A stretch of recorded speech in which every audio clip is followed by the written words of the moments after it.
নমিতা শাস্ত্রী। আমি আজকে এলাম একটা ইনফরমেশন নিয়ে। 2nd April 2026 Hanuman Jayanti. এই হনুমান জয়ন্তীর দিনে কি স্পেশাল রিচুয়ালস আমাদের করা দরকার।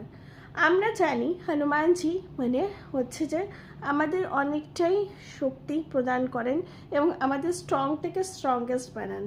তো এই দিনে আমাদের যদি কোনো রকম স্পেসিফিক উইশ থাকে তাহলে আমরা এই দিন থেকে সেই জিনিসটাকে নিয়ে কাজ করতে পারি। করতে কি হবে এই হনুমান জয়ন্তীর দিন? প্রথমত তো একটু লাল সিঁদুরের টিকা করতে হবে এবং হনুমান চালিসা পাঠ করতে হবে। এই হনুমান চালিসা ওই দিন থেকে 40 ডেজ নির্দ্বিধায় পাঠ করে যাও, any time of the day.